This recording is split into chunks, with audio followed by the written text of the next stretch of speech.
Les pyramides, les temples, les tombeaux. Ces merveilles des temps passés renferment encore des secrets sous le sable de l'Égypte. Aujourd'hui, les avancées de la science permettent de décrypter les mystères du pays des pharaons. La technologie moderne nous permet de découvrir comment vivaient les habitants de l'Égypte antique et comment ils sont morts. Dans cet épisode, les croyances et les superstitions dans l'Égypte antique. Des pins en Californie peuvent-ils nous fournir une clé pour comprendre les plaies décrites dans l'Exode? Ces fléaux bibliques ont-ils eu lieu? L'analyse ADN de chats momifiés révèle un secret macabre. La science moderne prouve que les Égyptiens produisaient en série des animaux momifiés. Et l'examen d'une dépouille de babouin permettra-t-elle de localiser un territoire considéré comme un mythe? Les babouins n'étant pas endémiques de l'Égypte, on les a forcément fait venir. Des vestiges de l'Antiquité exhumés, des indices perdus réexaminés, des objets anciens inestimables réanalysés à la lumière du XXIe siècle. Voici les derniers secrets d'Égypte.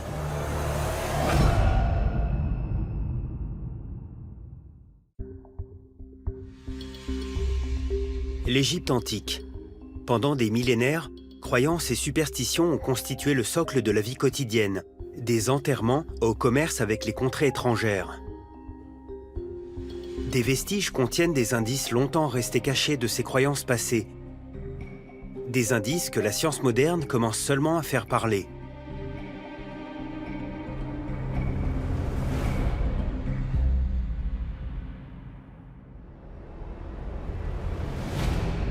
Le pays de Punt a longtemps été considéré comme un mythe. Des reliefs gravés sur des murs semblent décrire une grande expédition au pays de Punt, où on trouvait des palmiers, des animaux sauvages. Mais son emplacement demeure mystérieux. C'est un lieu légendaire. Mais où est-il? Les égyptologues espèrent que des techniques de pointe utilisées pour analyser la dépouille de ce babouin vieux de 3000 ans permettront de répondre à cette question. Avons-nous découvert le mythique Punt? «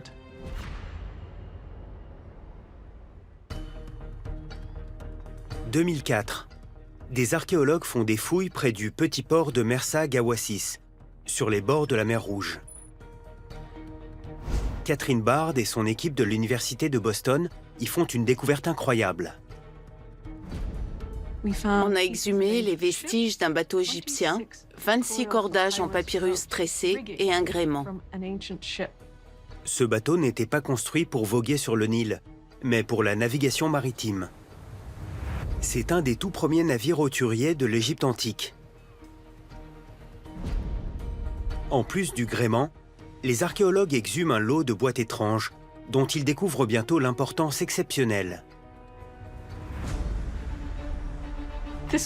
C'était une découverte merveilleuse. 43 caisses de transport abandonnées. Comment sait-on que c'était des caisses? Parce que 2 d'entre elles portaient encore une étiquette indiquant « Les choses merveilleuses de Punt ».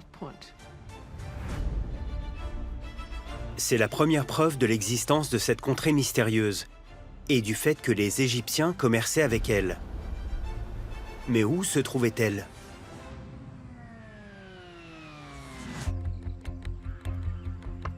Pendant plus d'un siècle, on a pensé que le pays de Punt n'était rien qu'une histoire à dormir debout, découverte par des chercheurs sur un papyrus vieux de 4000 ans.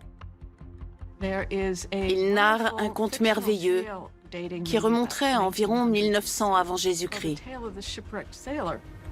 C'est l'histoire d'un marin naufragé qui faisait partie d'une expédition en haute mer. La mer le rejette sur une île, au milieu de la mer Rouge. Une île où règne la magie. Le marin décrit un bestiaire fabuleux et des épices exotiques.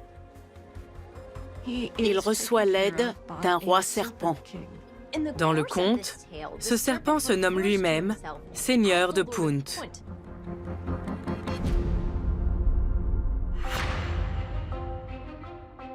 Les spécialistes réexaminent une tablette appelée la pierre de Palerme. Elle consigne des récits de voyage en mer, jusqu'ici considérés comme fictifs. Contient-elle de quoi localiser le pays de Punt Elle mentionne ses expéditions et les échanges avec le mystérieux Punt. Il exportait des denrées exotiques.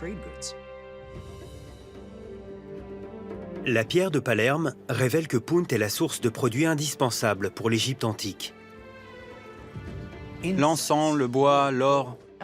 L'ivoire d'éléphant, l'ébène, toutes les matières premières exotiques venaient de là-bas, notamment celles très utilisées dans les temples, surtout l'encens. Tout indique que Punt était un partenaire commercial des Égyptiens qui avaient navigué à bord du bateau de Mersag à Oasis. Mais la pierre de Palerme ne souffle mot de son emplacement. C'est alors que l'équipe qui fouille les vestiges de l'embarcation fait une percée inattendue. Des morceaux de poterie qui contenaient des denrées importées de Punt. La science, appelée à la rescousse pour déterminer l'origine des poteries, indique que l'argile provient de la côte est de l'Afrique. Nos fouilles ont prouvé que la poterie venait de cette région.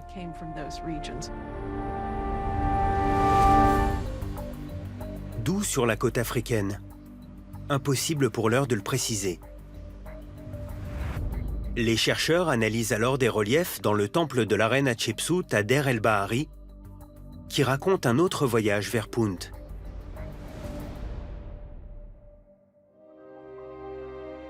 Les fresques ont de quoi dérouter. La couleur de la peau de certains personnages est différente de celle des Égyptiens. On y voit des étrangers à la peau rouge et avec des barbiches qui ressemblent aux Égyptiens. Persuadés qu'il s'agit de gens qui ont existé, les archéologues cherchent d'autres indices et découvrent un passage décrivant les animaux importés par Hatshepsut. Elle a fait venir des babouins, des chiens et des arbres à encens. Ces singes étaient alors des animaux sacrés. Le babouin était considéré comme un animal exceptionnel, presque humain, et on pensait qu'il disposait d'une sagesse divine. Les babouins n'étant pas une espèce endémique d'Égypte, si les archéologues parviennent à déterminer l'origine de ce présent dans le pays à l'époque antique, peut-être pourront-ils localiser Punt. En épluchant les archives, ils apprennent qu'une momie de babouin découverte dans la vallée des rois est entreposée à Londres. Il y a un babouin au British Museum qui vient d'un temple datant de la 20e dynastie, donc d'environ 1200 avant Jésus-Christ. 2010. Une équipe de scientifiques du British Museum de Londres soumet le babouin à une analyse des isotopes stables de l'oxygène. L'analyse isotopique a été pratiquée sur des poils du babouin. Elle a fourni des renseignements sur la région où vivait cet animal avant son arrivée en Égypte. Va-t-on ainsi savoir où se trouvait Punt? L'analyse isotopique de ces poils indique le nord-est de l'Afrique, c'est-à-dire l'Érythrée ou le Soudan oriental actuel. C'est une révélation. La science moderne confirme que les Égyptiens de l'Antiquité étaient des navigateurs intrépides, qui ont longé la côte est de l'Afrique sur plus de 1600 km pour faire le commerce des épices et des animaux exotiques. C'est à la fois la preuve de l'existence et de l'emplacement du légendaire pays de Punt.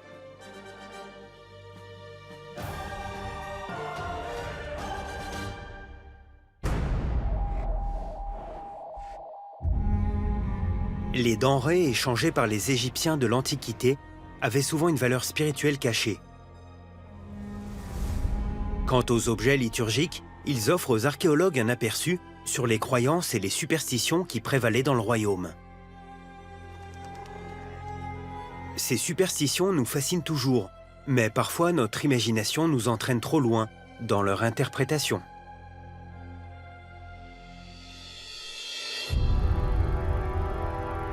Le tombeau de Toutankhamon, la plus prestigieuse découverte égyptologique de l'histoire.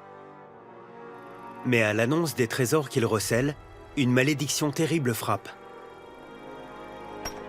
Quelques mois seulement après la découverte, le comte de Carnarvon meurt subitement. Depuis, l'histoire de la malédiction s'est enracinée. Mais une science toute récente pourrait permettre de savoir une bonne fois pour toutes à quoi imputer ces manifestations soi-disant surnaturelles. Y a-t-il une once de vérité? Ou les morts sont-elles de simples coïncidences?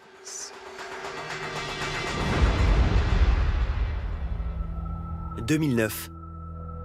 Le tombeau de Toutankhamon est menacé. On s'est beaucoup inquiété de l'état de certaines sépultures de la vallée des rois et de l'impact du tourisme. Parlons franchement, ces tombeaux n'ont pas été bâtis pour accueillir des millions de gens. Les visiteurs détruisent les lieux petit à petit, rien qu'en respirant. Quand les gens entraient dans le tombeau, ils expiraient et l'humidité qu'ils rejetaient se déposait sur les parois, ce qui détériorait les fresques. Aussi, des mesures sont-elles prises pour les préserver. D'abord, on a limité le nombre de visiteurs qui pouvaient entrer en même temps et qui pouvaient entrer chaque jour. Mais aujourd'hui, il y a une copie où on peut respirer tant qu'on veut. Les bâtisseurs de cette copie ont fait appel au dernier cri en matière de lasergrammétrie, sauvant ainsi l'original de la malédiction touristique.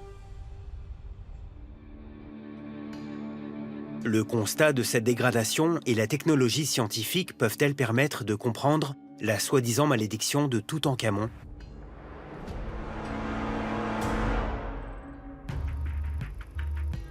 Cette dernière frappe pour la première fois peu après la découverte du tombeau en 1922 par Howard Carter et Lord Carnarvon. Quelques mois seulement après la découverte, et avant même l'ouverture du sarcophage de la chambre sépulcrale, le comte de Carnarvon, 5e du nom, contracte une infection. Il s'était fait piquer au visage par un moustique. Quelques jours plus tard, en se rasant, il avait coupé le petit bouton et la plaie s'était infectée. Le 5 avril 1923, il est terrassé par une septicémie.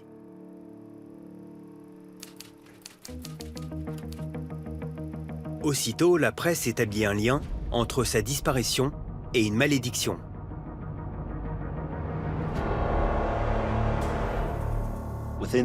Dans le tombeau, on aurait découvert une inscription disant « La mort touchera de ses ailes quiconque troublera la paix du pharaon ». L'histoire de la malédiction fait le tour du monde en un clin d'œil. Dans la décennie suivante, 6 autres individus liés aux fouilles du tombeau de Toutankhamon meurent subitement. Les scientifiques cherchent d'abord des indices sur ces morts mystérieuses dans le corps momifié du pharaon. La dépouille elle-même pourrait-elle être toxique? Selon la théorie, le corps réagirait toujours au contact des onguents et des bandelettes de lin. Donc lorsqu'on ouvre le sarcophage, cela libère le gaz émis par le cadavre, parce que seul un gaz peut affecter les yeux, le nez et la bouche.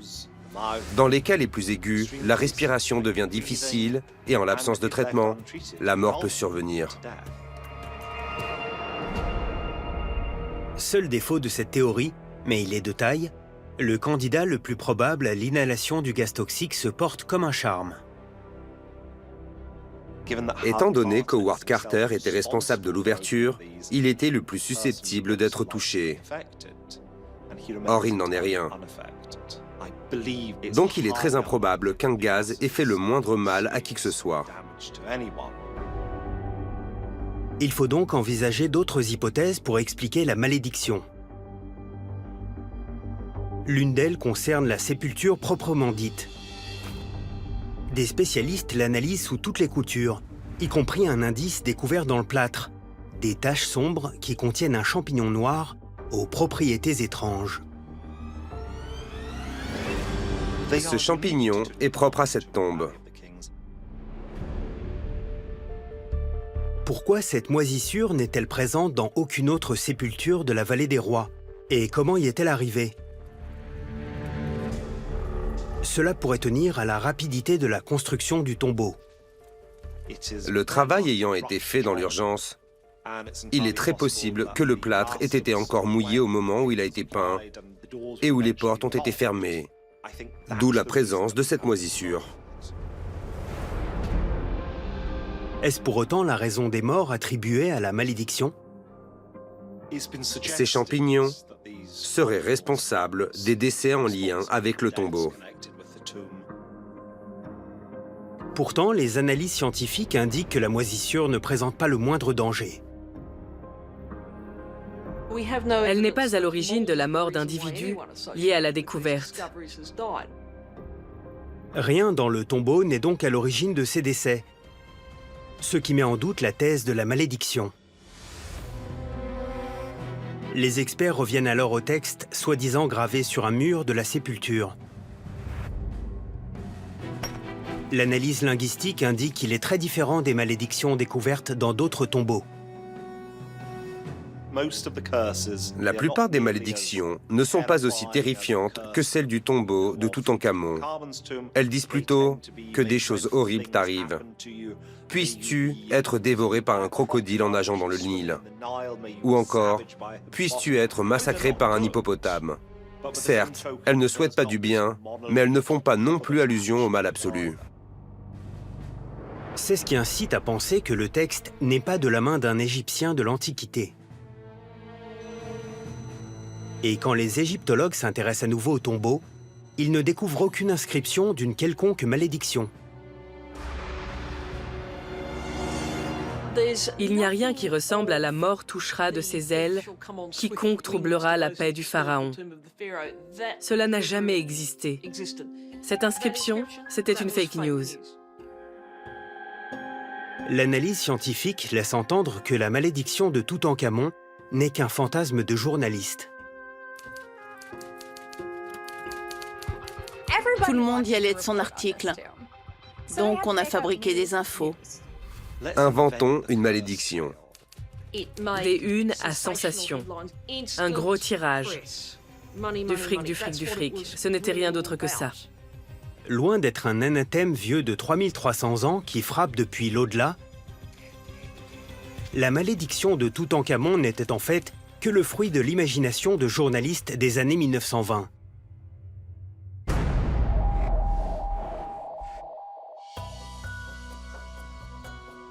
La science moderne permet de rejeter l'existence d'une malédiction plurimillénaire. Mais pour les Égyptiens, la puissance de la superstition était bel et bien réelle. Dans chaque tombeau, on trouve ainsi des traces des efforts auxquels ils étaient prêts à consentir pour éviter de froisser leur dieu.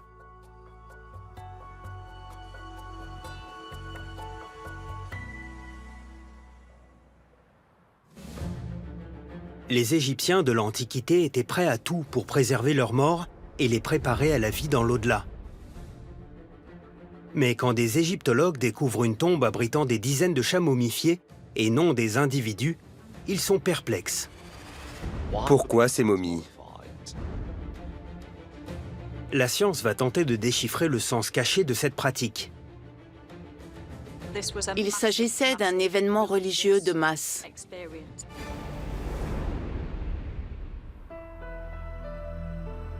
Au printemps 2018, des archéologues qui font des fouilles dans des hypogées non loin du Caire font une découverte surprenante. Dans un labyrinthe de sépultures, ils tombent sur des dizaines de chats momifiés. Et l'on en découvre d'autres à travers toute l'Égypte.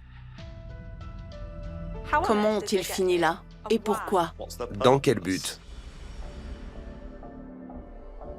Les progrès de la technologie pourraient faire la lumière sur cette pratique particulièrement étrange. On dispose enfin de la technologie pour étudier l'ADN, la génétique. Et cela permet de faire une découverte fascinante. L'analyse ADN montre de fortes traces de consanguinité chez ces chats. Conclusion, ils ont été élevés dans un lieu et un but précis. Ce sont tous de très proches parents. Preuve qu'ils ont été élevés en batterie dans de véritables usines à chats. La science moderne prouve que les Égyptiens produisaient en série des animaux momifiés. Cet élevage intensif alimentait toute une industrie de momification des animaux. Les chats étaient momifiés de plusieurs façons, mais les momies de meilleure qualité étaient celles où l'animal était éviscéré, où l'on appliquait des huiles, des onguents, pour que le cadavre conserve un peu de souplesse, et des résines, et où on l'emmaillotait dans des bandelettes. Le tout était ensuite embelli de façon créative. Souvent, on décorait l'extérieur en ajoutant des yeux, des oreilles et des moustaches factices. Ces momifications étaient apparemment une histoire de gros sous. Mais pourquoi?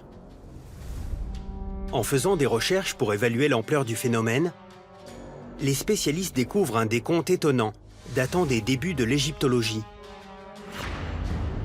Ils signalent que les restes momifiés de 180 000 chats ont été exhumés dans un champ à Beni Hassan, dans les environs du Caire, au XIXe siècle. Un paysan plante sa pelle dans la terre, mais il découvre qu'il est en train de creuser dans une fosse. Il tombe dedans et il découvre un hypogée rempli de milliers de chats momifiés datant de l'Antiquité. C'est une trouvaille extraordinaire et sans précédent dans le pays. Pour les égyptologues, c'est une découverte à une échelle industrielle. Ils sont emballés, soit dans des bandelettes aux couleurs voyantes, soit dans des bandes de lin ordinaire. Le plus gros lot de chats momifiés jamais découvert est expédié en Angleterre, pour y être vendu à des acheteurs privés.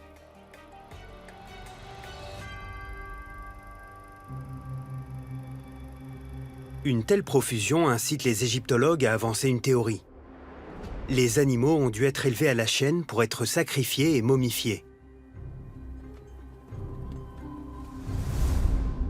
La radiographie apporte des éléments à l'appui de cette hypothèse. Les animaux ont une vie très courte et beaucoup portent des blessures indiquant qu'ils ont connu une fin violente. Les chats étaient mis à mort à un âge assez jeune, d'un coup sur la nuque. De telles pratiques sont choquantes. L'aspect extérieur était impressionnant, mais à l'intérieur, il y a souvent un pauvre chaton étranglé. Pourquoi fabriquer des momies de ce genre en pareille quantité? Il se pourrait que cela tienne à une pratique religieuse largement répandue. Les quantités énormes de chats momifiés retrouvés dans des sites comme Beni Hassan laissent entendre qu'il s'agissait d'un événement religieux de masse, d'une activité à laquelle prenaient part beaucoup de gens. Cet élevage à la chaîne montre que les chats servaient d'offrandes votives. Ces momies étaient fabriquées par millions et offertes en offrande par millions. Cela ressemblait à ce que certains font à l'église, en allumant une bougie en offrande. Voilà donc pourquoi il y a tant de momies de chats en Égypte. Il ne reste qu'une dernière question. Qu'est-il arrivé aux 180 000 exemplaires envoyés en Angleterre au XIXe siècle pour y être vendus?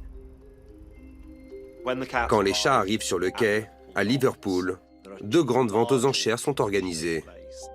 Un des commissaires-priseurs aurait utilisé une tête d'un chat en guise de marteau. Mais malgré les efforts du vendeur, le produit n'attire guère le chaland. Personne n'en veut parce que personne ne sait vraiment ce que c'est. Et ils sont finalement vendus à vil prix. 3 livres, 13 shillings et 9 pence la tonne de chats momifiés. Pourquoi une somme aussi dérisoire? Parce qu'ils ont servi d'engrais. C'est vraiment étonnant. Ces chats qui avaient été sacrifiés, momifiés et offerts en offrande à une déesse de l'ancienne Égypte ont fini broyés pour tenir lieu d'engrais dans l'Angleterre victorienne. Il est donc désormais impossible d'étudier ces momies. Mais peut-être en trouvera-t-on d'autres sous le sable d'Égypte?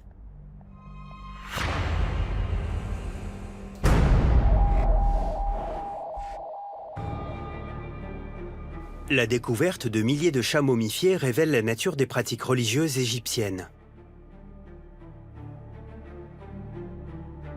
Dans l'Antiquité, les superstitions permettaient d'expliquer les forces sur lesquelles nul n'exerçait le moindre contrôle, comme la famine ou la peste.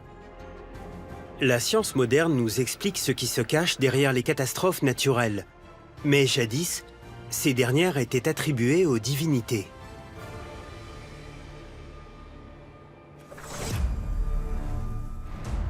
Dans la Bible, l'Exode décrit les plaies terribles qui ravagent l'Égypte antique.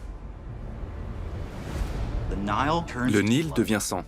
Des grenouilles, des insectes piqueurs, des taons. Y a-t-il une part de vérité dans ces phénomènes étranges? Peut-on expliquer la transformation du Nil en fleuve de sang tel que le décrit l'Exode? Les cernes de croissance d'arbres découverts dans des forêts californiennes pourraient apporter une réponse. Dans ces forêts poussent certains des plus vieux arbres de la planète, qui datent de l'Égypte antique. Faut-il voir des manifestations bien réelles dans l'Ancien Testament? Ces fléaux bibliques ont-ils eu lieu?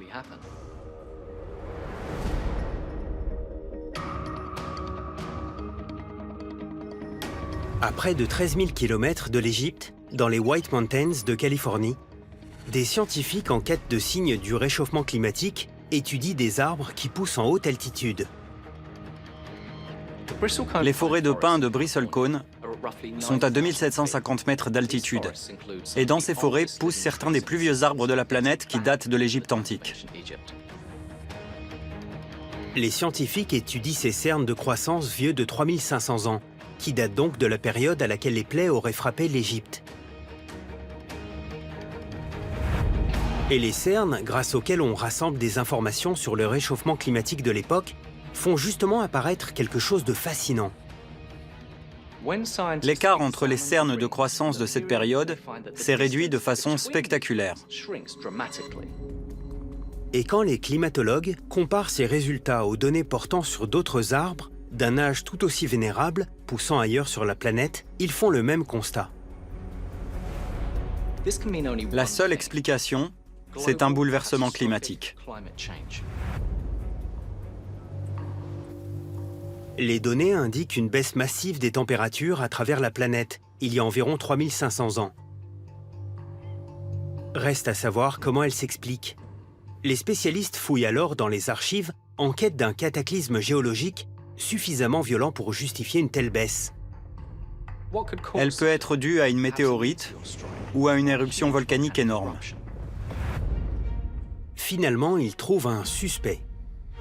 Pas en Californie, mais à l'autre bout du monde, sur la petite île méditerranéenne de Santorin. À seulement 640 km au nord de la côte égyptienne. Il y a le volcan Terra. Son éruption vers 1600 avant Jésus-Christ a détruit la civilisation des environs.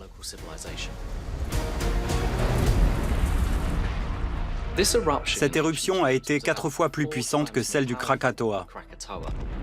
Elle a dû rejeter des centaines de milliers de tonnes de cendres dans l'atmosphère, masquant la lumière du soleil. Cela coïncide à la fois avec le bouleversement climatique observé dans les cernes et avec les événements relatés dans l'Exode, quand le pharaon jette en prison les Juifs du royaume et refuse de les libérer. Prêt à tout pour sauver son peuple, Moïse en appelle à Dieu, qui lance 10 plaies sur l'Égypte. La Bible décrit les malheurs terribles qui s'abattent sur tout le pays. Les eaux se transforment en sang. Les poissons meurent. Des grenouilles, des insectes piqueurs, des taons. Ce cataclysme géologique a-t-il pu passer pour la vengeance divine contre l'Égypte, décrite dans l'Ancien Testament? Des géologues travaillent au large de Santorin, dans le cratère de l'ancien volcan. En creusant, ils ont découvert une quantité de cendres bien supérieure à ce qu'on s'attendait à trouver, jusqu'à 30% de plus. Et ils ont calculé que le panache de l'éruption est monté jusqu'à une quarantaine de kilomètres d'altitude. D'où la question, est-ce qu'il est arrivé jusqu'en Égypte? Une éruption volcanique en Islande en 2010 donne une idée de la portée que peut avoir un nuage de cendres. Ça a engendré des mois de perturbations. Le volcan a craché tellement de cendres qu'elles ont fait le tour du monde, ce qui a perturbé le trafic aérien, les services de messagerie, de livraison de colis, et tout s'est arrêté pendant environ une semaine. Cet exemple permet de conclure que l'éruption du Santorin a très bien pu se faire sentir jusqu'en Égypte. À la recherche de traces de cette activité volcanique, les chercheurs étudient la géologie du delta du Nil. Et ils repèrent des débris de roches volcaniques dont l'analyse chimique confirme la provenance. Ils viennent bien de Santorin. Ils ont été rejetés à des centaines de kilomètres par la violence de l'éruption. C'est un résultat capital conforté par des analyses supplémentaires qui mettent en évidence d'autres indices expliquant les plaies de la Bible. Le nuage de cendres a dû avoir un effet dévastateur sur l'écosystème sur lequel il s'est abattu parce qu'il contient un gaz empoisonné. Et quand les cendres sont retombées, elles ont touché le Nil, la mer Rouge et les lacs d'Égypte. Et elles ont empoisonné leurs eaux avec du soufre. De grandes quantités de soufre ne peuvent avoir qu'un effet dévastateur. D'après les scientifiques, il est possible que cela ait changé la couleur de l'eau du Nil pour le faire ressembler au fleuve de sang décrit dans l'Exode. Ce dépôt soufré et acide peut polluer le fleuve et le colorer en rouge foncé. C'est la première preuve concrète permettant de lier un phénomène naturel aux plaies bibliques. Mais est-il possible de lier à son tour l'empoisonnement du Nil aux autres fléaux, comme les grenouilles ou les taons? Les spécialistes songent à une sorte de réaction en chaîne. La coloration du Nil en rouge a un effet désastreux sur la faune. Dans les rivières, les poissons meurent et la faune qui vit sur les berges, comme les grenouilles, s'en éloigne. D'autres animaux finissent par mourir et leurs carcasses se putréfient. À leur tour, elles engendrent des taons qui répandent la pestilence.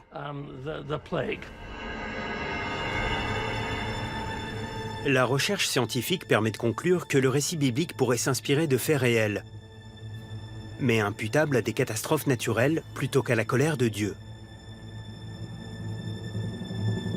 Tout remonte à une catastrophe de portée mondiale. Les plaies décrites dans l'Ancien Testament pourraient être les conséquences d'une éruption volcanique hors norme.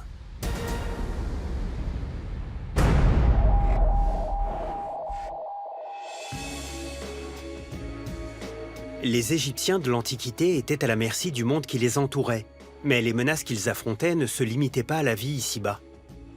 Ils pensaient que leur voyage dans l'au-delà aussi recelait bien des périls.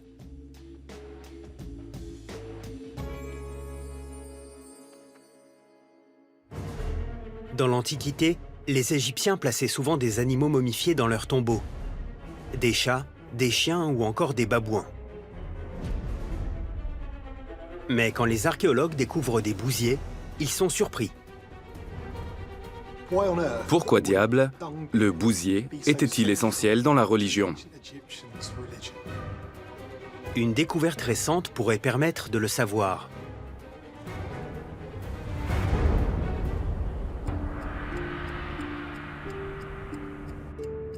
Il est fréquent de découvrir dans un tombeau des reliefs d'animaux majestueux, comme le chacal ou le faucon, chargés de protéger le défunt dans l'au-delà. Mais en 2018, dans une sépulture non loin de Saqqara, des archéologues trouvent quelque chose d'extrêmement rare. Des bousiers momifiés dans un état de conservation parfait, emmaillotés dans du lin et vieux de 4500 ans. Les entomologistes identifient Scarabeus sacer, une espèce de bousier. Les matières fécales lui servent de lieu de ponte et de nourriture. Cette découverte, pour le moins inhabituelle, incite les spécialistes à se demander pourquoi un insecte, considéré comme sale et impur, a malgré tout eu les honneurs de la momification. À l'évidence, les Égyptiens avaient une perception des excréments aux antipodes de la nôtre. Dans l'Antiquité, les excréments humains et animaux n'étaient pas forcément juste bons à jeter aux ordures. Ils servaient d'engrais, de matériaux de construction, de combustible. Des textes de magie les mentionnent comme remède contre diverses maladies.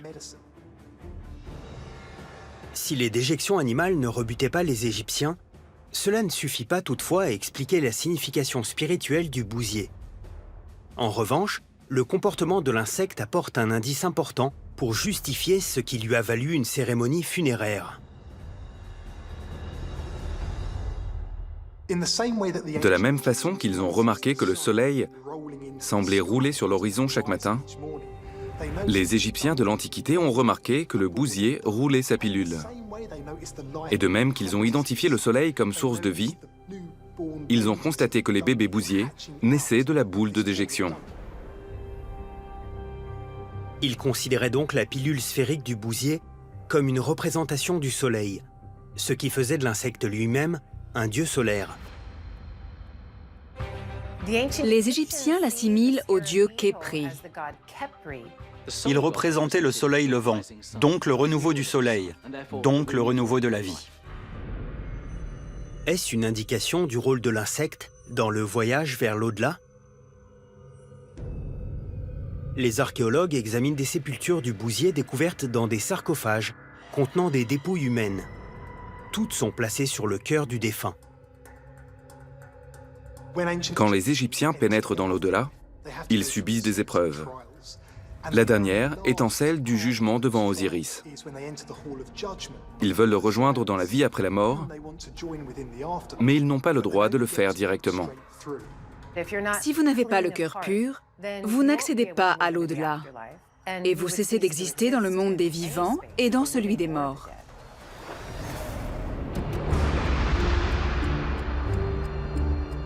Les égyptologues avancent la théorie selon laquelle, pour le pécheur, le bousier placé sur le cœur est l'assurance d'accéder au paradis.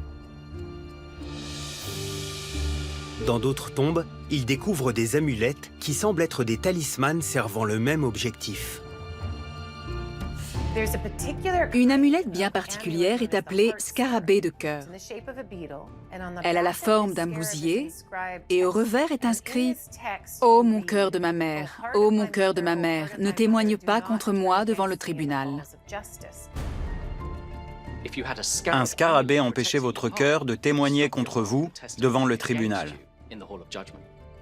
On ne voulait surtout pas que le cœur parle contre le défunt, le désignant comme un pécheur indigne de jouir de la vie éternelle. Donc on posait cette amulette sur le cœur afin de le purifier et d'être sûr d'accéder sans dommage à l'au-delà. Les experts savent aujourd'hui que cet insecte était un ticket pour le paradis. Et apparemment, certains individus avaient besoin de plus d'aide que d'autres pour y accéder. Assez pour en remplir un sarcophage entier.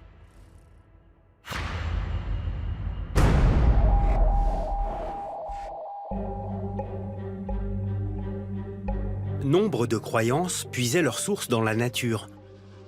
La vénération de certains animaux et insectes permettait aux Égyptiens de l'Antiquité d'établir un lien avec le monde qui les entourait et avec leur panthéon. Et le règne animal fournissait assez d'inspiration pour créer des divinités à la demande.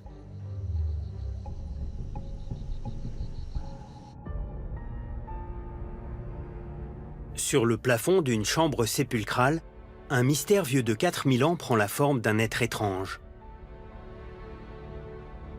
Ce qui frappe, c'est qu'il s'agit d'une bestiole au corps d'hippopotame, aux pattes de lionne et à la tête de crocodile. C'est même du jamais vu. Quelle est cette créature qui emprunte son aspect à 3 prédateurs redoutables? Pourquoi?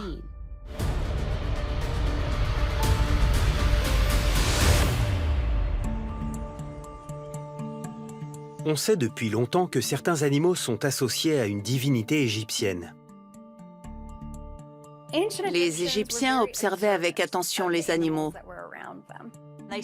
Dans la nature, ils observaient des choses qu'ils croyaient être reliées aux divinités, parce qu'ils ne savaient pas comment les expliquer autrement. Pour eux, chaque animal était associé à un dieu. Il avait un pouvoir et un rôle mystique à jouer dans le cosmos.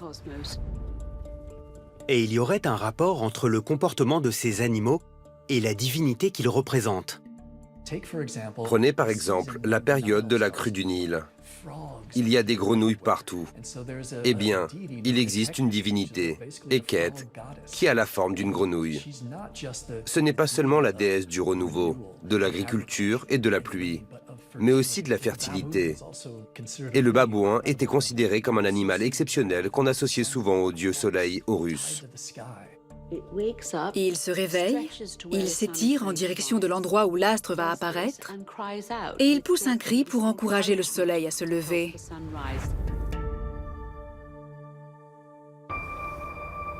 Il y a 2 siècles, le rôle des dieux fut révélé dans les moindres détails quand l'explorateur Giovanni Belzoni découvrit des fresques dans une sépulture de la vallée des Rois. C'est la plus spectaculaire de la vallée, la plus grande, et elle est absolument magnifique. Sur les murs, l'égyptologue italien découvre des représentations des divinités habituelles. Mais il reste interdit devant une déesse à l'allure inattendue. Au corps d'hippopotame, aux pattes de lionne et à la tête de crocodile. Les experts se demandent aujourd'hui si le comportement de ces animaux est la clé de l'énigme.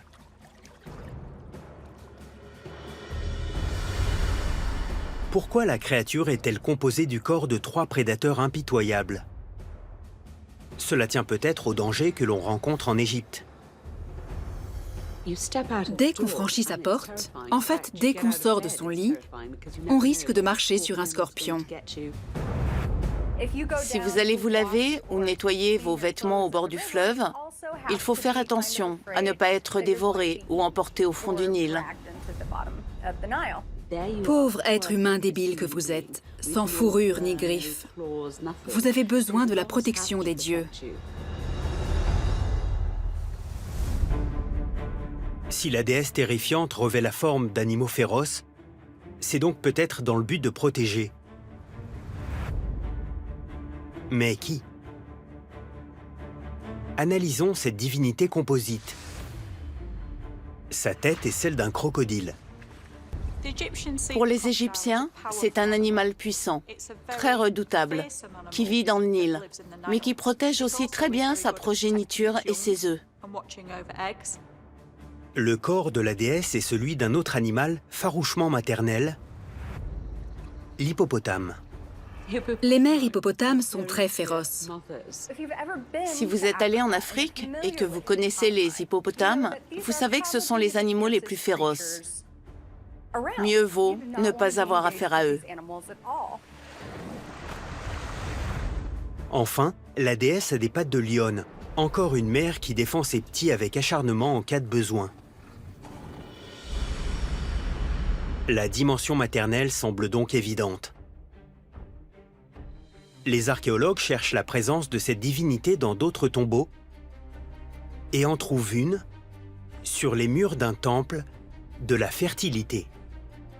On a constaté que les représentations apparaissaient souvent dans des tombes de femmes, dont certaines sont mortes en couches ou pendant leur grossesse. L'analyse des textes antiques nous apprend que cette divinité s'appelle Touéris. C'est une sorte de déesse mère. Elle protège les femmes et les enfants. Et souvent, elle prend une apparence démoniaque pour monter la garde devant le foyer. Son apparence a de quoi nous surprendre. Mais Touéris, la gardienne des femmes enceintes, était la protectrice des gens les plus vulnérables de la société égyptienne antique.